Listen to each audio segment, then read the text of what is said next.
रति रो रही है, शिवजी ने वर दे दिया।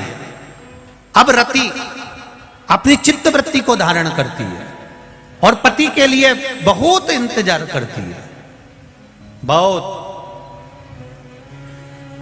कहां सतयुग, कहां त्रेता, कहां द्वापर, भ्रमण करती करती करती समय निकाल देते। समय आया, शिव महापुराण की कथा कहती है, सती मैया जो जलकर भस्म हुई थी वो हिमालय राज के घर में मैनावती के गर्भ से पार्वती के रूप में प्रकट हो गई। मैना, धन्या और कला, ये 3 पितरों की लड़कियां हैं, पितरों की बेटियां हैं, पितृलोक में रहती हैं। दुनिया का सबसे सुंदर लोक है पितृलोक। दुनिया का सर्वश्रेष्ठ लोक पितृलोक, जहां से पितर किसी दूसरी जगह जाना नहीं चाहते। कई लोग कहते हैं हमारे पितरों के लिए मुक्ति के लिए हमने ये करा, पितरों के मोक्ष के लिए ये करा, पितरों के मोक्ष के लिए ये करा। पर कोई पितरों से पूछे संसार में भटक रहे हैं तो उनकी मुक्ति का केंद्र कारण करिए, आप उपाय करिए। पर पितृलोक में विराजमान है तो उनकी मुक्ति का कोई यत्न मत करिए। क्यों? क्योंकि पितृलोक में पितृ सबसे ज्यादा प्रसन्न रहते हैं। उनसे पूछा जाए तुम्हारी प्रसन्नता का कारण क्या है, तो पितृलोक के पितृ कहते हैं जितनी देर संसार के मनुष्य शिव महापुराण की कथा में बैठते हैं, भले टीवी के सामने सुने, मोबाइल पर सुने, चाहे कथा पंडाल में बैठकर शिव महापुराण की कथा सुने, जितनी देर आप जमीन पर बैठकर आसन लगाकर कथा को श्रवण करते हो, उतनी देर तक भगवान विष्णु अपने घर के पितरों के कंधे पर हाथ रखकर पूरी शिव महापुराण की कथा को सुनते हैं।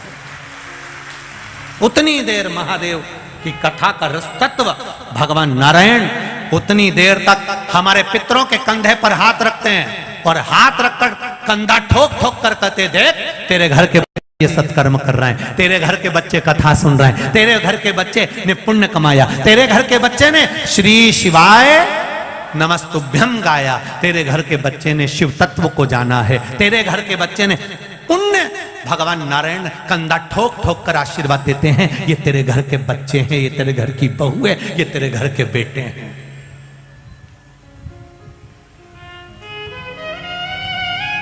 कितने सालों के बाद गुजरात को 2 कथा मिली है, एक ये, एक पावागढ़ के पास में। कितना सालों निकल जाते हैं तब जाकर कहीं शिव महापुराण की कथा, और ये कथा पूरी होगी। और ये कथा पूर्ण होने की, ये 9 तारीख को पूरी हो जाएगी। 12 तारीख को बैतूल, मध्य प्रदेश के बैतूल में शिव महापुराण की कथा प्रारंभ हो जाएगी। जो बैतूल के पास में ताप्ती, सूर्य नारायण भगवान की बेटी ताप्ती नदी जो बहती है, यमुना जी की बहन जो बहती है, उस यमुना जी की बहन ताप्ती के नाम से माँ ताप्ती शिव महापुराण की कथा श्रवण करने का सौभाग्य बैतूल वालों को मिलेगा। दोपहर में 1 बजे से 4 बजे। बैतूल वालों करो तैयारी, आ रहा है कुबेर भंडारी, आनंद से श्रवण करें। और मैं तो कहूंगा अमरावती साइड में अभी कथा नहीं है, अमरावती परतवाड़ा, ये पूरा क्षेत्र, नागपुर साइड में भी अभी 1 साल 1.5 साल 2 साल कथा नहीं। आपको मौका मिल रहा है बैतूल की कथा श्रवण करने का, दिल से सुनो। 1 बजे से 4 बजे तक मां ताप्ती शिव पुराण का आनंद लो। तुम्हारी चित्तवृत्ति में आना चाहिए, गंगा जी में अस्थि विसर्जन होती है, वो अस्थि कई दिनों तक रहती है।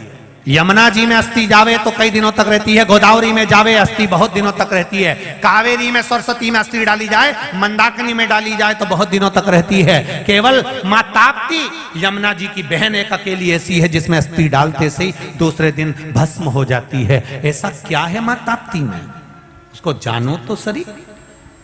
जिस हड्डी को, जिस अस्थि को कोई गला नहीं सकता, वो दूसरे दिन अस्थि गल जाए, भस्म हो जाए। ताप्ती नदी का जल में ऐसा क्या भाव है? ऐसा यमुना और ताप्ती में ऐसा क्या झगड़ा हो गया कि यमुना जी ने ताप्ती को कुछ कह दिया और ताप्ती ने यमुना को कुछ कह दिया? ऐसा कौन सा झगड़ा ताप्ती और यमुना का हो गया कि यमराज यमुना के दरवाजे पर जाते हैं और ताप्ती के यहां नहीं पहुंच पाते, और शनि ताप्ती के द्वार पर पहुंच जाता है। हमें वो प्रसंग को जानना है, मां ताप्ती के उस प्रसंग को जानना,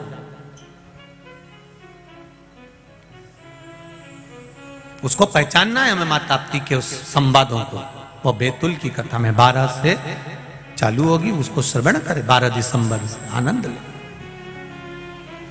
शिव कथा कह रही है, भगवान शंकर का संवाद कर रहा है। पितृलोक में पितृ संतुष्ट हैं, आनंद में। वो कहते हैं अगर मेरे घर के बच्चे सत्संग कर रहे हैं, संकीर्तन कर रहे हैं, तो मैं तो बड़ोदरा वालों को बधाई देना चाहूंगा, बड़े किस्मत वाले हो। हाँ, ये जरूर हो सकता है कि कथा स्थल ग्राउंड, क्योंकि बड़े बड़े कथा होती है, इतनी पब्लिक आती है, इतना ट्रैफिक रहता है, तो ग्राउंड थोड़ा दूर हो सकता है। पर जितने कदम चलकर आप इस शिव महापुराण की कथा तक आए हो, बड़ोदरा वालों, तुम्हारी झोली भी बाबा उतनी ही जोरदार भरने लगा है। ये निश्चित दिल से सुनो, आनंद से।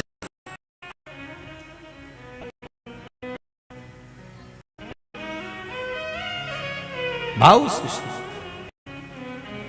शिव कथा कह रही है। भगवान शंकर का संवाद कहता है, मैना धन्यार कला 3 देवियां बैठी थी, चली, सनकाद ऋषि को उनका चरण लग गया, वस्त्र लग गया, क्रोध में आ गए सनकाद ऋषि, श्राप दे दिया, तुम भूमि पर जाओगी। पितृलोक कौन छोड़ना चाहेगा, जब इतना सुंदर लोक है तो कौन छोड़ेगा, पर उन्हें जाना पड़ा क्योंकि श्राप लगा था, जाना पड़ा।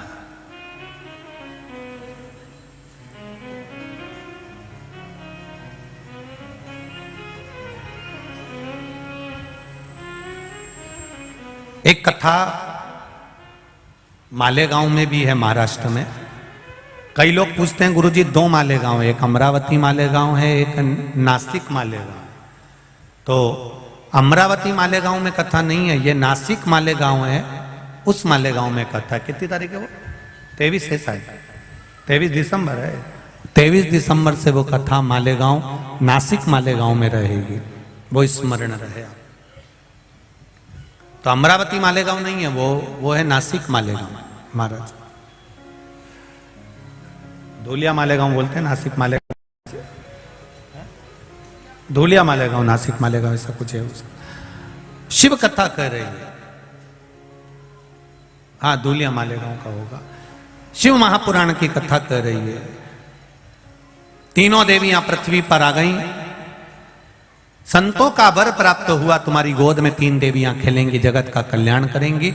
मैना की गोद में माता पार्वती हैं, धन्या सुनैना बनी जिनकी गोद में सीता जी हैं, कला कीर्ति बनी जिनकी गोद में राधा जी हैं, और तीनों देवियां आनंद पाती हैं महाराज।